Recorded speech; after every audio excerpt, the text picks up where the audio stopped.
Sorry প্রথমেই ক্ষমা চেয়ে নিচ্ছি, তার কারণ অনেক দিন হয়ে গেল তোমাদের সাথে কোনো ভিডিও শেয়ার করতে পারিনি। তো চলো বেশি দেরি না করে তোমাদের সাথে ঝটপট শেয়ার করে ফেলি সরস্বতী পুজোর ব্লগটি।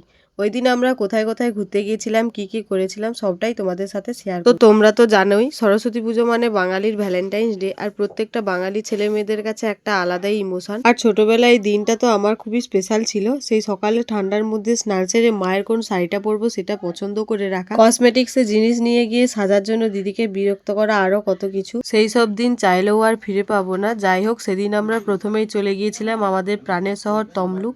এখানে এসে প্রথমে কিছু কিছু জায়গায় ঠাকুর দর্শন করে এরপর আমরা ঠিক করি স্টিমার ঘাটে যাওয়ার জন্য। আর রাস্তায় এতটাই ভিড় কি বলবো, তোমরা তো দেখতেই পাচ্ছ, সাইকেল, টোটো, গাড়ি, মানুষের হাঁটা চলা, যার জন্য ঠিকভাবে গাড়ি নিয়ে এগোনো যাচ্ছে না।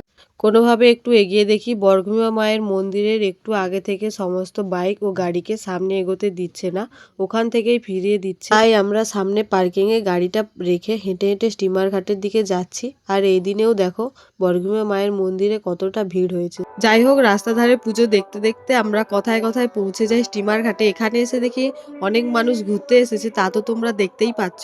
যদিও নদীতে ভাটা পড়ে গেছে আর পাড়ের দিক থেকে জল গড়িয়ে অনেকটাই দূরে চলে গেছে, তাই ওদিকে সবাই ঘুরতে যাচ্ছে। এরপর আমরা একটুক্ষণ মাঠে ঘোরাঘুরি করার পর কিছু ফটো ভিডিও শুট করে ওখানে অনুষ্ঠান দেখে কিছু খাওয়া দাওয়ার পর সোজা চলে যাই দনিপুর হয়ে মহিষাদল। আমরা দনিপুর হয়ে রূপনারায়ণের সৌন্দর্য দেখতে দেখতে যাচ্ছিলাম, এতটাই সুন্দর লাগছিল তোমরা তো দেখতেই পাচ্ছ। মানে ওই দিন যে দনিপুর হয়ে যাচ্ছিলাম, মনে একটা আলাদাই ফিলিংস হচ্ছিল, তা তোমাদের বোঝাতে পারবো না। যারা যারা এই দনিপুরের রাস্তা দিয়ে ঠাকুর দেখতে গিয়েছো তারা তো নিশ্চয়ই জানবে দনিপুরের রাস্তায় অবস্থাটা কেমন ছিল। সেটার আলাদা করে কিছু বলা নেই, এতটাই খারাপ রাস্তা ছিল। আর আমার তো ধুলোতে চোখ জ্বালা করছিল আর চুলের একদম 12টা বেঁচে গেছে। তোমাদেরও কি একই অবস্থা হয়েছে আমার মতো? তাহলে কমেন্ট করে জানাও। আর কথা বলতে বলতে ঘুরতে ঘুরতে আমরা চলে আসি মহিষাদলে। মহিষাদলে এতটাই ভিড়, আমরা বেশি না ঘোরাঘুরি করে সোজা চলে আসি বাড়িতে। তো দেখা হচ্ছে অন্য কোনো ভিডিওতে, ততক্ষণের জন্য টাটা।